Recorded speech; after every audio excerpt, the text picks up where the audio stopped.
Life on a colony can continue as normal. Nothing out of the ordinary. That is until the Winter Contingency is declared. And when it is, no sirens sound, and no public announcement is made.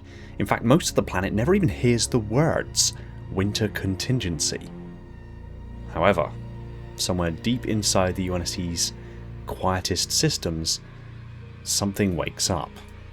Automated orders propagate across secure networks, black-level directives unlock, and sealed packets open that were never meant to be read, unless the war was already lost.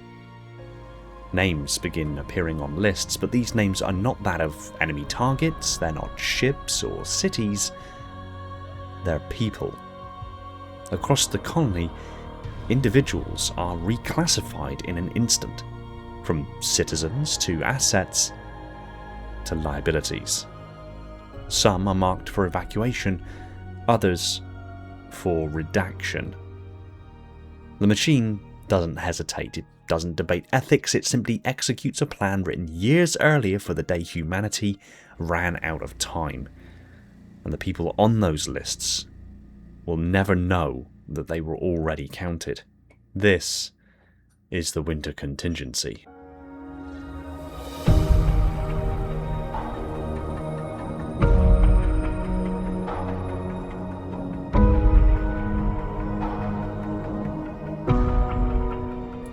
Hey everyone, and welcome back to Installation 00. The Human Covenant War was not fought under the assumption of victory. In fact, from the war's earliest days, the UNSC understood a possibility that really no government ever wants to admit out loud: that humanity might lose. Not just a battle, the war itself. And so long before Reach fell, long before Earth was threatened, the UNSC began preparing for the day their defences ultimately failed.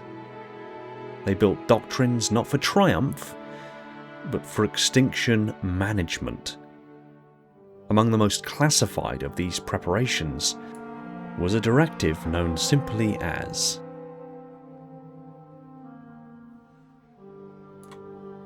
the Winter Contingency itself is never fully described or outlined anywhere in the law.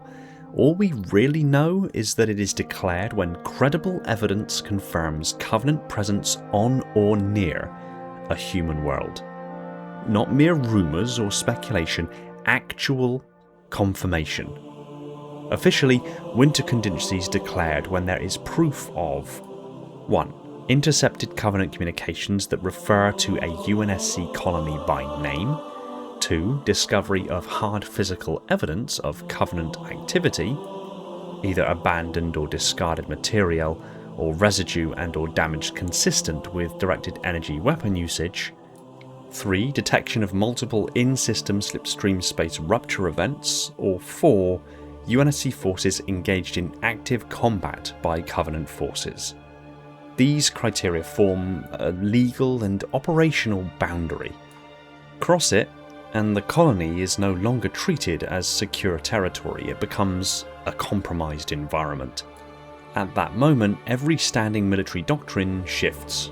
Mobilization orders would escalate immediately, fleet assets would transition from patrol to defense and evacuation, intelligence divisions would prioritize reconnaissance and damage assessment, civilian authorities would receive sealed emergency instructions, and critically, the status of strategic assets would change.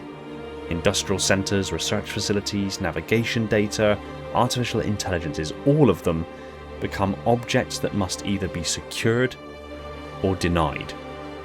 The objective is no longer victory, it is containment, because the greatest threat the Covenant posed was not the destruction of a single colony, but the possibility that one falling world could lead them to all of the others.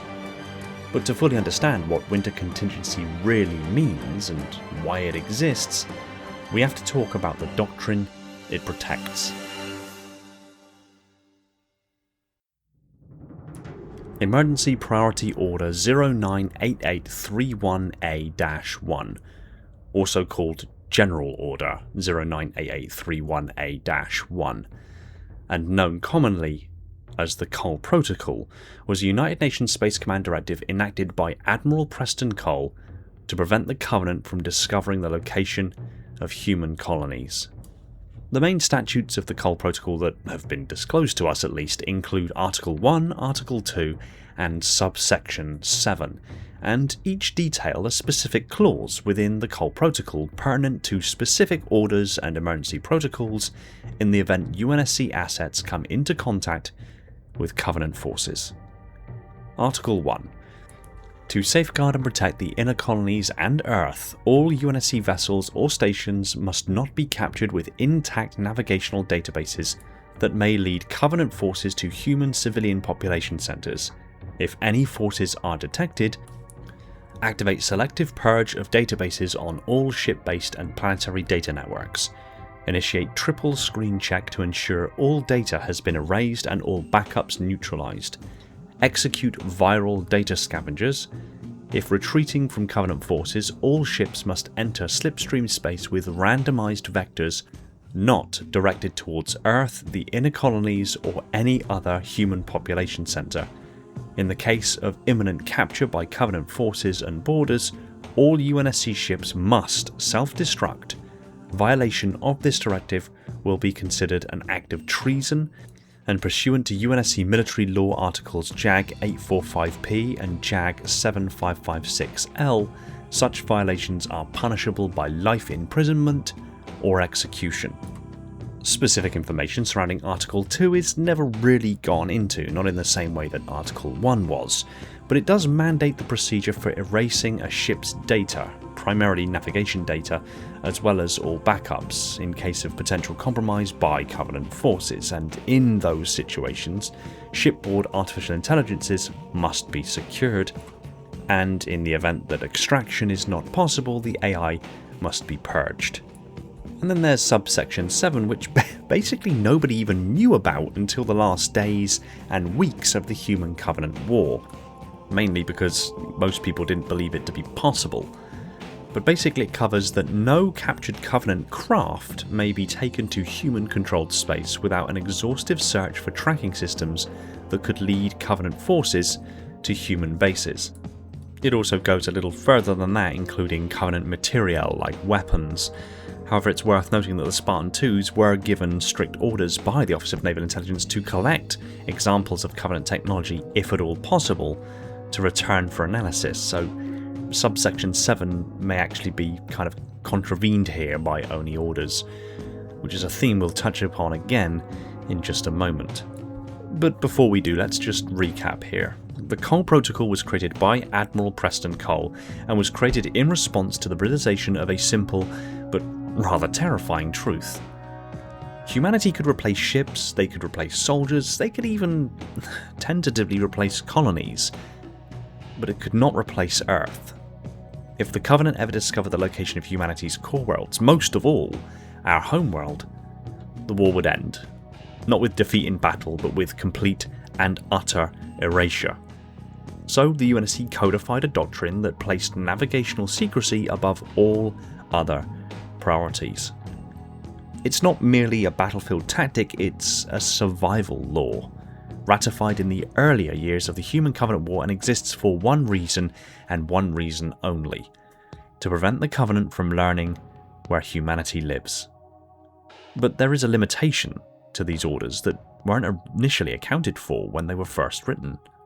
The Cole Protocol clearly outlines the course of action necessary to protect or deny critical data, information, and intelligence that could be recoverable or accessible to Covenant forces through data centers, information repositories, artificial intelligences, and other UNSC systems.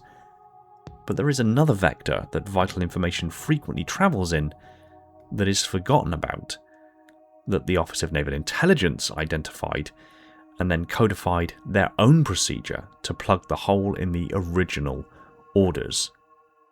That's where a very specific black document comes into effect.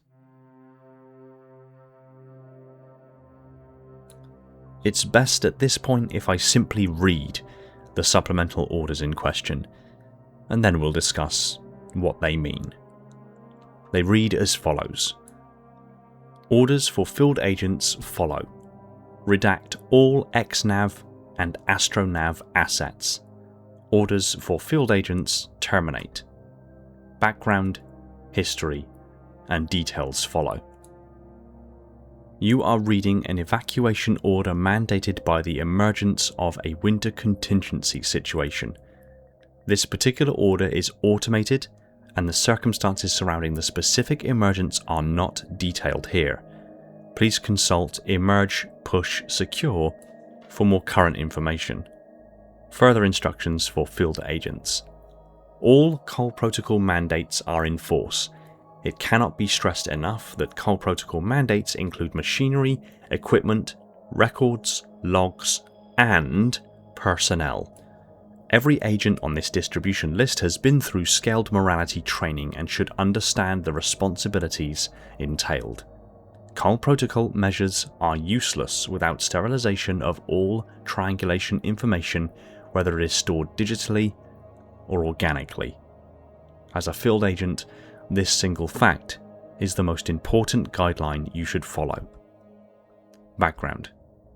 All astronavigation personnel carry a subdural pulse-coded emitter that is activated by Winter Contingency and nullified once aboard a secure vessel or location. They are unaware of this device or its purpose. You can exploit local ground net or utilize ONI NavSpec to identify and secure these assets. There is no termination date for this order. Once Winter Contingency is declared, all assets must be secured or redacted until such time as Protocol Mandate Rendezvous Point is reached safely. Do not overestimate the apparent complexity of the astronav task.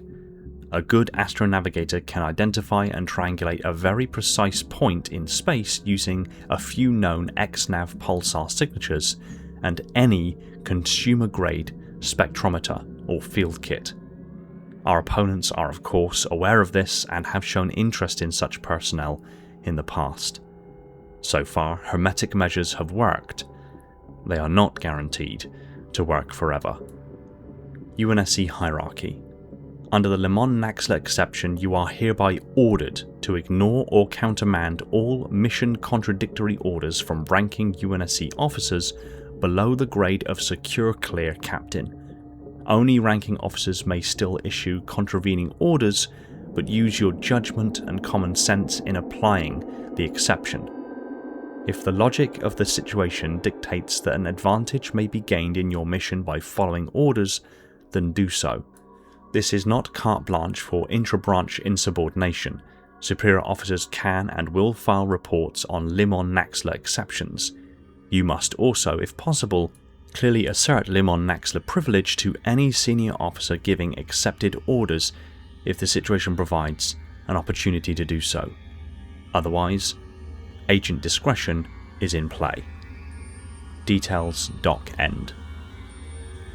The supplemental orders exist to close a loophole.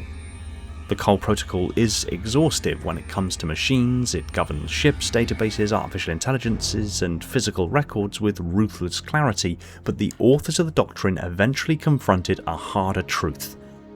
Some of the most valuable navigation data in the UNSC was never stored in hardware, it was stored in people. There is an astronavigator aboard every single UNSC ship in existence, and they are not just technicians operating computers. A trained navigator is a living instrument. With enough reference points, they can triangulate position using stellar signatures alone. Given time and basic tools, they can reconstruct routes that machines were ordered to forget, and the Covenant knows this. In the context of an extinction war, that knowledge is not a skill, it's a vulnerability. The supplemental orders formalize a reality. They extend the Cole Protocol beyond the digital world and into the biological one.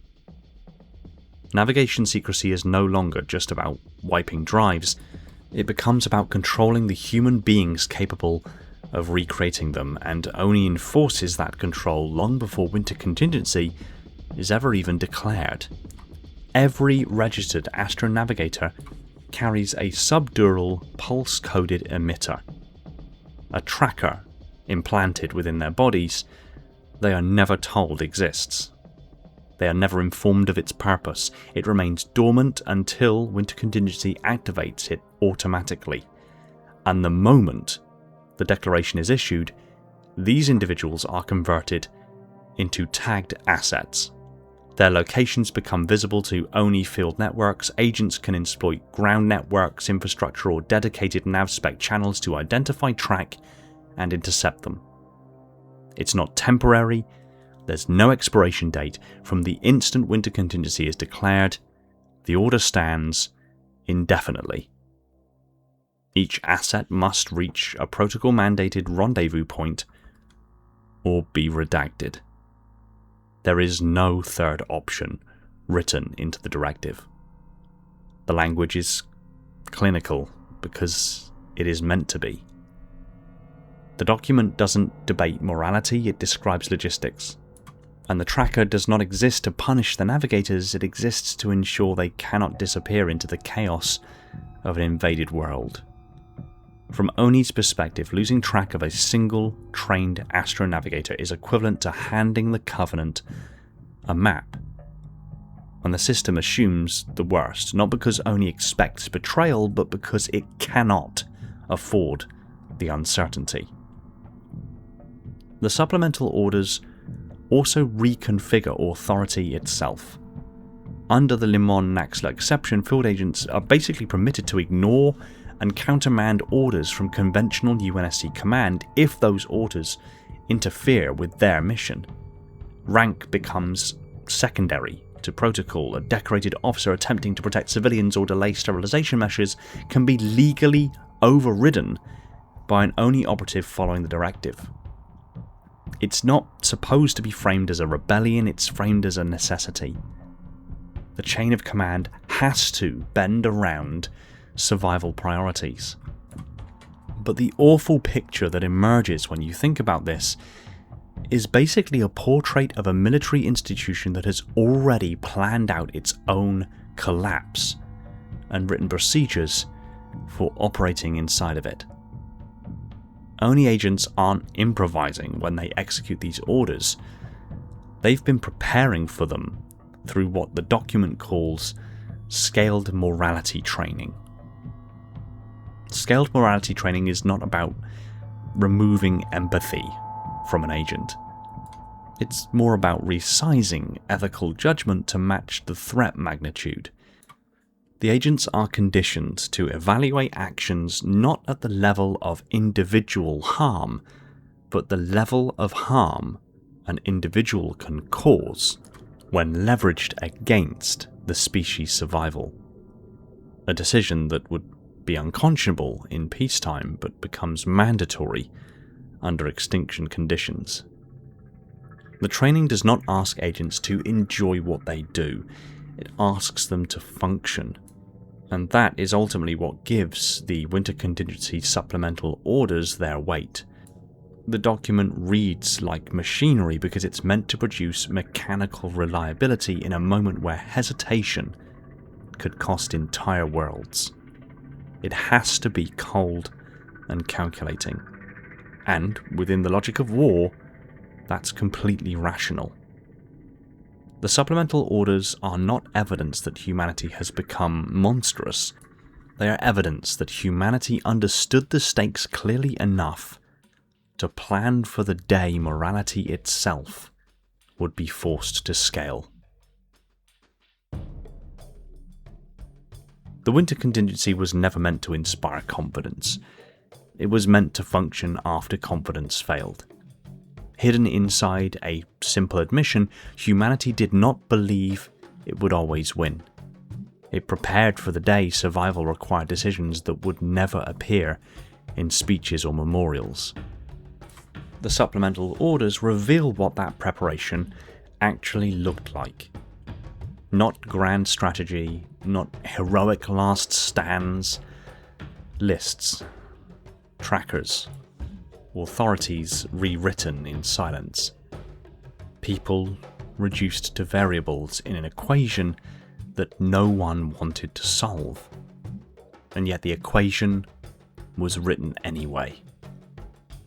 Because the alternative was extinction. That is the quiet horror at the centre of the Human Covenant War. Not that humanity fought monsters, but that it understood survival might demand becoming something colder than it ever intended to be. And until next time.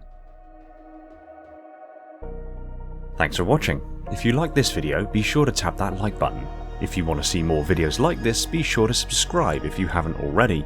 Pop a comment down below on things you'd like me to cover in the future, or any thoughts on today's video.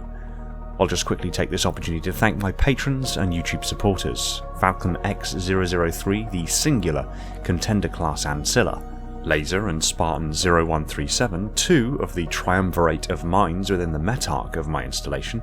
My installation's monitors: Shane, Orion, Spartan 1029, 121 Esoteric Sight, Ashley and Sylphia. The creche of sub-monitors: Legion, Ryan, Labrat, Element Zero, J3, Mr. Keys, Gunslinger Cult, Evermore's, Personal Devil, Scion Esports, Phantasma and Tony. My fleet of Strato Sentinels. My most loyal of Enforcers. And every single one of the awesome individuals helping to support the channel over on Patreon. It really does help and allows me to keep doing what I do, and I can't thank you all enough. Huge shout to my Tier 0 Transcendent YouTube members Balaz, Jimbo and Mori. Thank you for continuing to stand sentry over my installation from all threats metaphysical. And if you would like to help support the channel in a more visceral way, consider jumping aboard as a YouTube member or patron to earn tons of perks, merch and goodies along the way. Thank you again for watching, take it easy everyone, and find peace in the domain.